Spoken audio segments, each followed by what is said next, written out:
Hey y'all, it's me Azalea. You're watching my YouTube channel, WayCrunchy, this Ole Shack series. Another beautiful morning at Lowe's because you need a lot of this and that and the other to fix up a house. So living close to a Lowe's or Home Depot or something like that is extremely helpful. Like if you had to drive an hour to get to the FixerUpper store, I feel like that would really throw a wrench in things.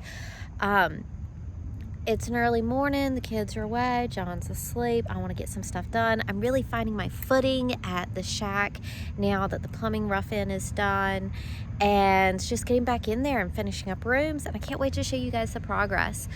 Coming up on the channel, I have some videos I've been meaning to make. I want to let you know about that. First of all, I asked for a lot of questions for a Q&A video. I still have all those questions, definitely going to do the Q&A video. And coming, a huge part of this FixerUpper project, $20,000 FixerUpper project, is how much does it really cost after you put in new electricity, after you put in plumbing. I'm probably going to do a video that has just our plumbing cost, just our electricity cost, and the cost of the house. How much does a house with plumbing and electricity cost? And then once we get our total habitability certificate, you know, I've saved in a notebook literally every single penny we've spent. Every single penny, every screw, every paint. I want to do a breakdown of what I spent at the Habitat Restore, what I spent at Lowe's, what I spent on Amazon, what I spent in labor, and all of those numbers, all of those videos are coming. There's going to be a lot of culmination, end of project, looking back. These are the facts and details videos coming once we move into this house. Not to mention we're going to start doing our clean with me videos in the new house. And this morning I'm picking up some primer because I'm going to work on those kitchen cabinets today.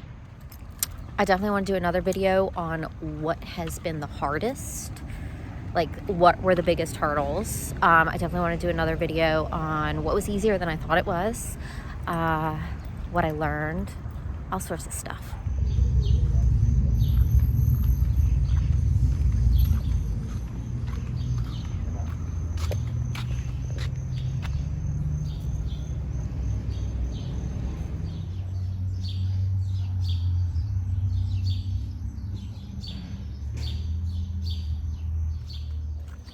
Stop and smell the flowers.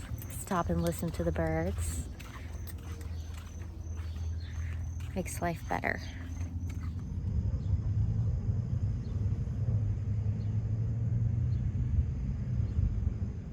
All right, guys, we're here at the house. I started hanging shelves yesterday.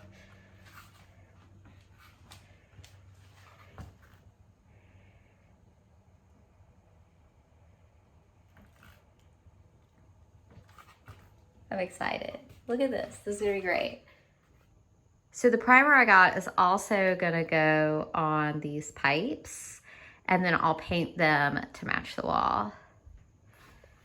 Look at me. A glass of water.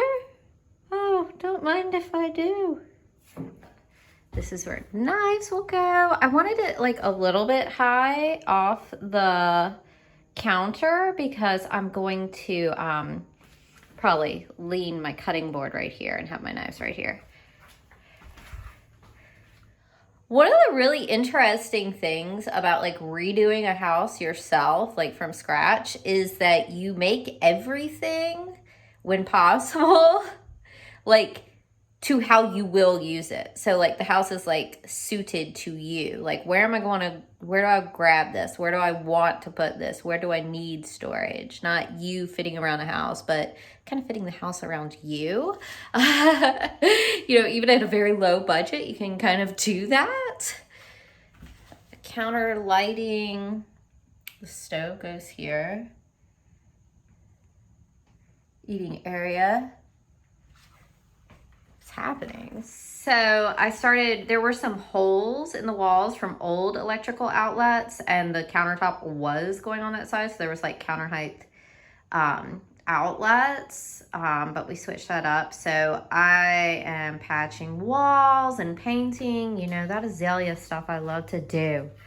I'm gonna start this morning by putting some more Presto patch up on these wall holes so that can dry well with other stuff.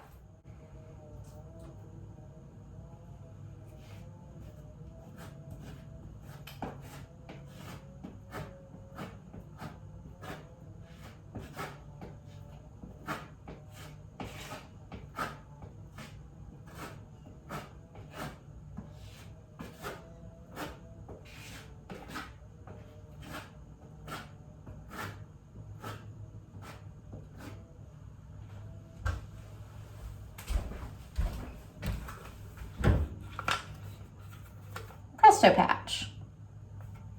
Ready mixed multi-purpose patching compound. It's very good. I used it on the cement floor in the basement and used it on walls, whatever. It's a Presto patch. Always vacuuming. Construction, as it turns out, is the dustiest thing on earth.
All right, so before I do my primer, I'm gonna run some sandpaper willy-nilly.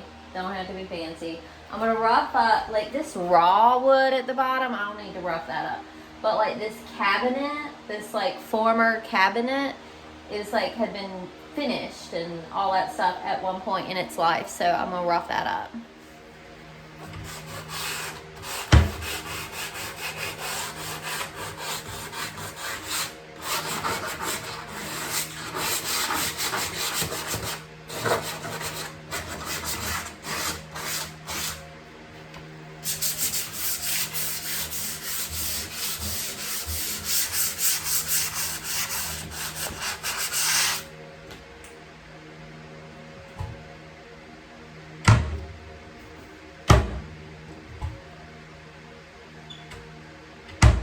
Unscrew this hardware.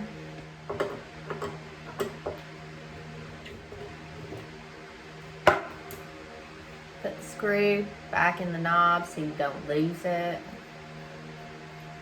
Pro tip. Just kidding. I'm an amateur. I'm a noob. Not as new as I used to be though. I've done learned some things.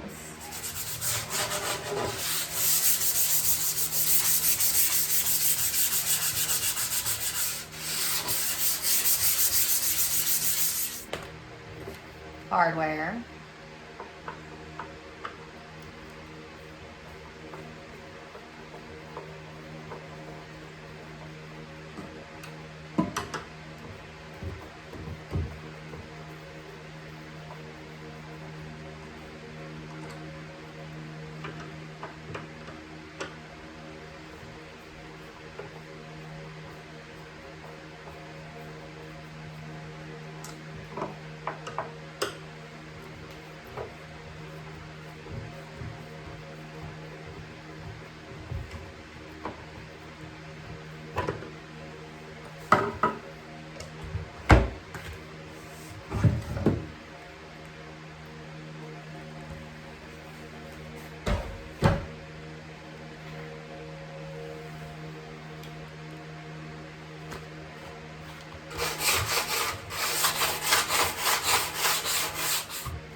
So as you can see from somewhere in in the past, these hinges already have some paint on them.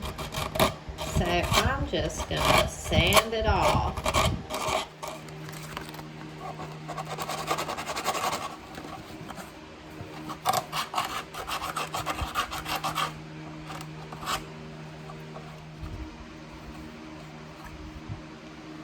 See? Pretty. Sandpaper is really good for getting paint off of things like stonework, metal. Sandpaper is good for getting paint off things. You got a little spot of paint somewhere, you know, just rub it with some sandpaper. That's the thing I've learned.